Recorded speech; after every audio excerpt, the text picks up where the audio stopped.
अगर मैं आपसे पूछूं कि हमारे देश में एक इंसान की जान की कीमत क्या है तो आपका जवाब क्या होगा?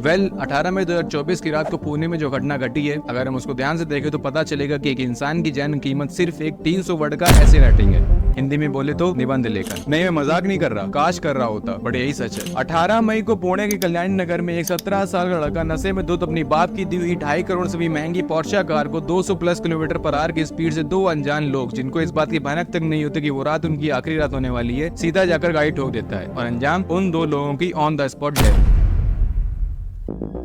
शराब के नशे में धुत 17 साल के नाबालिग ने 200 किलोमीटर प्रति घंटे की रफ्तार से कार दौड़ाकर दो लोगों की जान ली।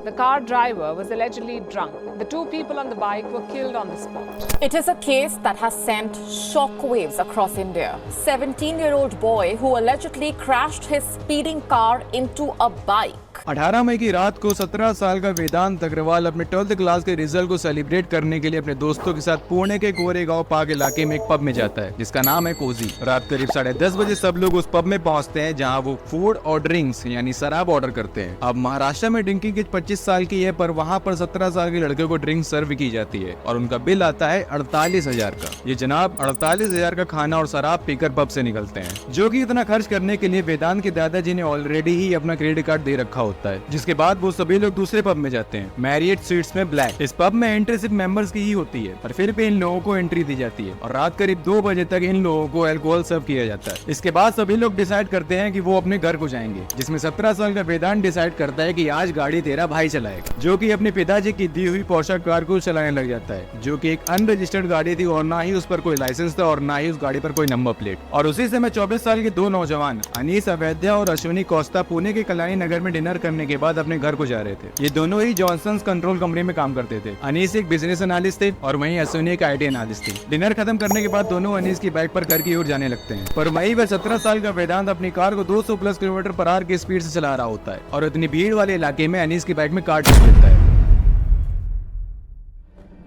वहाँ पर मौजूद सभी लोग अनीस और अश्विनी को हॉस्पिटल ले जाने की कोशिश कर रहे होते हैं और उस लड़के को पीटते भी हैं, पर अनीस और अश्विनी की वहीं पर ऑन द स्पॉट डेथ हो जाती है। अब लोगों ने तो वेदांत को पुलिस को सौंप दिया था, ये सोचते हुए कि उस पर कोई लीगल एक्शन लिया जाएगा और उन दो लोगों को और उन लोगों की फैमिली को जस्टिस मिलेगा। पर आखिर हुआ क्या? कस्टडी में आने के बाद वेदांत को सिर्फ 15 घंटे में बेल मिल जाती है, और वो भी उन कंडीशंस पर जिसको सुनने के बाद ऐसा लगता है जैसे किसी छठी क्लास के बच्चे को होमवर्क दिया गया हो। बेल की कंडीशंस ये थी कि 2 लोगों की जान लेने के बाद वेदांत को एक 300 वर्ड्स का ऐसे यानी निबंध लिखना था। टॉपिक था एक्सीडेंट्स को कैसे रोका जा सकता है और लोगों को कैसे अवेयर किया जा सकता है। जरा सोचिए, 24 साल के एक लड़के और लड़की को कार से कुचलने की सजा ये थी कि 300 शब्दों का निबंध लिखो। बहुत ही ज्यादा कठोर एक्शन लिया गया था वेदांत के ऊपर। इसके साथ 2 कंडीशंस और थी। दूसरी ये कि वेदांत को 15 दिनों के लिए ट्रैफिक पुलिस के साथ काम करना होगा, और तीसरा यह कि इनकी काउंसलिंग होगी, इनका ट्रीटमेंट होगा ड्रिंकिंग हैबिट को संभालने के लिए। वाकई में जुवेनाइल जस्टिस बोर्ड के द्वारा बहुत ही ज्यादा कठोर एक्शन लिया गया था वेदांत के ऊपर। 2 जानों की कीमत आजकल एक मजाक बनकर रह गई है, या 300 शब्दों का एक निबंध। जस्टिस के नाम पर मजाक होता था एक नेशनल लेवल पर जो लोग बढ़ गए और सोशल मीडिया और दूसरे प्लेटफॉर्म पर जो हल्ला मचाए, और इस केस में ऐसे ऐसे ट्विस्ट हैं जिसे देखने में ऐसा लगता है जैसे किसी मूवी की स्क्रिप्ट चल रही हो। चलिए अब इस केस के बारे में डिटेल में समझते हैं। इस एक्सीडेंट के बाद कई सारी चीजें ऐसी हुई जो हमें दिखाता कि हमारे देश में लॉ अमीर और पावरफुल लोगों के लिए काफी अलग तरीके से काम करता है एज कम्पेयर टू आम नागरिक। 19 मई 2024 की रात को करीब 2:30 बजे पुणे के यरवदा पुलिस स्टेशन के बाहर कई क्राइम रिपोर्टर्स ने बहुत ही अजीब चीजें नोटिस की। उन्होंने देखा कि पुलिस स्टेशन के बाद पोर्शे गाड़ी थी जिसका एक्सीडेंट हुआ था और 2 मर्सिडीज कार भी खड़ी थी। उन क्राइम रिपोर्टर्स में से एक रिपोर्टर ने कहा कि उन्होंने एक आदमी को मर्सिडीज कार से उतरते देखा था जिसके हाथ में 7 से 8 पिज्जा के बॉक्सेस थे। रिपोर्टर ने कहा कि पुलिस स्टेशन में जैसे ही उस आदमी ने वेदांत को पिज्जा दिया तो देखा कि वेदांत ACP की कुर्सी पर बैठा हुआ था। एक दूसरे रिपोर्टर ने भी इस चीज को कंफर्म किया कि 17 साल का वेदांत ACP की कुर्सी पर बैठा हुआ था जब वहाँ पर ACP नहीं थी, और जब ACP वहाँ पहुंचे तो वो खुद शॉक हो गए और कई ऑफिसर्स को सुनाया भी। पर ये एक एग्जाम्पल था कि पुलिस कैसे एक विक्टिम को ट्रीट करती है और कैसे एक कल्प्रिट को। अनीश और अश्विनी के परिवार वालों को बात तो क्या, उनको पुलिस स्टेशन के अंदर बैठने भी नहीं दिया गया। उल्टा पुलिस उनको समझा रही थी कि लड़का यानी वेदांत गाड़ी नहीं चला रहा था। ज्ञानेंद्र सोनी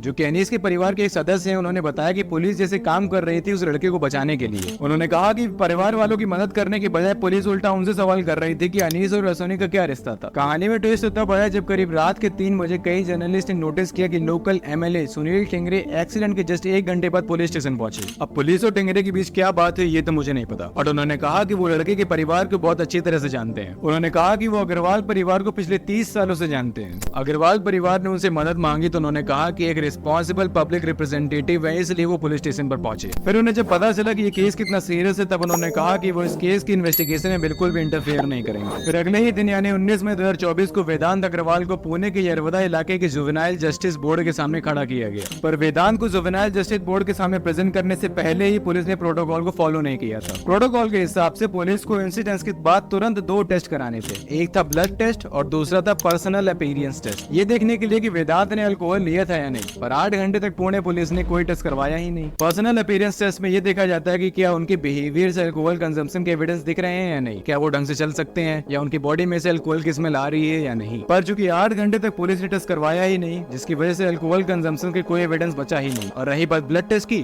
तो उसमें भी एक नया टेस्ट आ गया। 19 मई 2024 की सुबह करीब 11 बजे वेदांत का ब्लड सैंपल ससून हॉस्पिटल, पता नहीं मैं इसको सही प्रोनाउंस कर रहा हूँ या नहीं, ससून हॉस्पिटल में भेजा गया। बट पुणे के पुलिस कमिश्नर ने कहा कि वेदांत के ब्लड सैंपल हॉस्पिटल के डस्टबिन में फेंक दिए गए थे। उनके प्राथमिक तपास में ये बात सामने आई कि उन्होंने जुवेनाइल एक्यूज्ड का सैंपल लिया था, लेकिन उसने उसको डस्टबिन में फेंका था और वेदांत को बचाने के लिए किसी दूसरे व्यक्ति के ब्लड सैंपल को यूज किया जा रहा था और उसने एक किसी और व्यक्ति का सैंपल से उसको रिप्लेस करके उस जुवेनाइल एक्यूज्ड का नाम लिख करके उसको फोरेंसिक लैब को भेजा था। कमिश्नर ने कहा कि हॉस्पिटल के चीफ मेडिकल ऑफिसर ने इन ब्लड सैंपल को स्विच किया था। ये जो डॉक्टर इनके पीछे थे उनको तो अरेस्ट कर लिया गया है, पर जुवेनाइल जस्टिस बोर्ड ने तुरंत ही वेदांत को उन्हीं 3 कठोर कंडीशन के साथ बेल दे दी। पर जब ये सारी डिटेल 19 मई को मीडिया के जरिए पब्लिक की गई, तो कई सारे लोग गुस्से में आ गए कि आखिर 17 साल के लड़के को इतनी जल्दी व आसानी से बेल कैसे मिल सकती है, जबकि उसने 2 लोगों को जान से मार डाला। It is very disheartening that 2 people had to lose their lives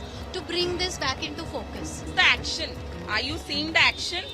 No. Pune के कल्याणी नगर पे जहाँ पर यह इंसिडेंट हुआ था, वहाँ पर कई लोगों ने कैंडल मार्च भी किया। पर क्योंकि इस इंसिडेंट की बात नेशनल लेवल पर हो रही थी, तो ठीक दूसरे ही दिन यानी 20 मई 2024 को पुणे के पुलिस ने एक दूसरी FIR दर्ज की। विशाल अग्रवाल, जो कि वेदांत अग्रवाल के फादर है, उनके खिलाफ मोटर व्हीकल एक्ट के तहत कार्रवाई की गई, क्योंकि उन्होंने अपनी अनरजिस्टर्ड गाड़ी एक अंडर एज लड़के को सौंप दी थी। इसके अलावा 4 और लोगों पर एक्शन लिया गया जो मैनेजर और ओनर थे उन बार्स के जहाँ पर बच्चों को अल्कोहल सर्व किया गया था। पर उसी दिन विशाल अग्रवाल पुणे से फरार हो गए। पर पब्लिक प्रेशर की वजह से पुणे पुलिस कोर्ट तक गए उनसे परमिशन मांगने के लिए, ताकि वेदांत को एडल्ट की तरह ट्रीट किया जाए। अब आपको क्या लगता है, जो लड़का अंडर एज होने के बावजूद शराब पी सकता है, अपने ड्राइवर से गाड़ी की चाबी लेकर खुद नशे में 200 किलोमीटर पर आवर की स्पीड से गाड़ी चला सकता है और 2 लोगों की जान ले सकता है, उसको लीगली किस तरह ट्रीट करना चाहिए? पर वेदांत के फादर विशाल अग्रवाल ये सब जानते थे, पर उसके बाद भी उन्होंने गाड़ी अपने बेटे को चलाने दी और कांड होने के बाद 20 मई को खुद फरार हो गए। जिसके बाद 21 मई 2024 को पुणे की पुलिस ने विशाल अग्रवाल को औरंगाबाद से अरेस्ट किया और पुणे वापस लेकर आए। फिर 22 मई 2024 को हमें कुछ बदलाव देखने को मिले। जुवेनाइल जस्टिस बोर्ड ने वेदांत की बेल को कैंसिल कर दिया और उसको एक रिमांड होम में भेजा। रिमांड होम एक ऐसी जगह है जहां 18 साल से कम उम्र वाले अपराधियों को डिटेंशन के लिए भेजा जाता है। और कोर्ट ने भी ऑर्डर पास किया कि विशाल अग्रवाल को कस्टडी में रखा जाएगा 24 मई तक। पर जब ये सारी चीजें हो रही थी, तब वेदांत के परिवार ने एक ऐसी कहानी लिखी जो एक नेटफ्लिक्स स्पेशल के हिस्सा हो सकती है। लड़के यानी वेदांत के लॉयर ने कहा कि वेदांत बहुत डिप्रेशन से गुजर रहा था, इसकी वजह से वो अल्कोहल से एडिक्टेड है। मगर इसके बाद वेदांत के पिताजी ने कहा कि वेदांत तो गाड़ी ही नहीं चला रहा था, बल्कि ड्राइवर गाड़ी चला रहा था। और यही बात पुणे के डीसीपी ने भी कंफर्म किया कि परिवार के ड्राइवर ने कहा है कि वो गाड़ी चला रहा था। अब एक्सीडेंट वीडियो में हम लोग साफ साफ देख सकते हैं कि गाड़ी के ड्राइवर सीट से वेदांत अग्रवाल उतरे थे और इनके पिताजी कह रहे हैं कि गाड़ी ड्राइवर चला रहा था। ड्राइवर ने कहा कि वेदांत ने गाड़ी घर से कोसी और कोसी से ब्लैक तक चलाई और एक्सीडेंट होने से पहले ड्राइवर गाड़ी चला रहा था। बट अब इसमें भी एक ट्विस्ट आ गया, वो ये कि ड्राइवर ने केस दर्ज किया वेदांत के पिताजी और उसके दादाजी के खिलाफ। वो इसलिए क्योंकि वेदांत के पिताजी और दादाजी ने ड्राइवर का फोन हड़प कर उसे एक दिन के लिए कमरे में बंद करके रखा और कहा कि एक्सीडेंट का इल्जाम अपने ऊपर ले लो। जिसके बाद ड्राइवर की पत्नी ने उसको वहां से बाहर निकाला और अब वेदांत के फादर के बाद वेदांत के दादाजी को भी गिरफ्तार कर लिया गया है, क्योंकि इनके तार इस केस के साथ साथ कहीं और भी जुड़ रहे थे। वो एक दूसरा टॉपिक है, अगर उसके बारे में जानना चाहते हो नीचे कमेंट सेक्शन में जरूर बताना। शुरुआत से ही सभी ने वेदांत अग्रवाल को इनोसेंट प्रूफ करने की कोशिश की है। अरेस्ट होने के बाद पुलिस को गुमराह करने की कोशिश की है और इतना सब होने के बाद ब्लेम ड्राइवर पर डालने की कोशिश की। अगर सच में एक्सीडेंट ड्राइवर ने किया था तो उसको पहले दिन ही सामने क्यों नहीं लाया गया? बुरा तो अश्विनी और अनीस के लिए लगता है, उनके परिवार वालों के लिए लगता है, क्योंकि बिना किसी गलती के उन दोनों ने अपनी जान गंवा दी। अब इतना सब होने के बाद क्या वेदांत अग्रवाल को सजा होगी? और अगर नहीं हुई तो हमारा और लोगों का सिस्टम से तो विश्वास ही उठ जाएगा। बाकी केस तो चल ही रहा है और आगे क्या होगा ये तो वक्त ही बताएगा। और आप इस केस के बारे में क्या सोचते हैं नीचे कमेंट सेक्शन में जरूर बताना और ऐसी वीडियोस के लिए हमारे चैनल को सब्सक्राइब। तब तक के लिए बाय, मिलते हैं नेक्स्ट वीडियो में।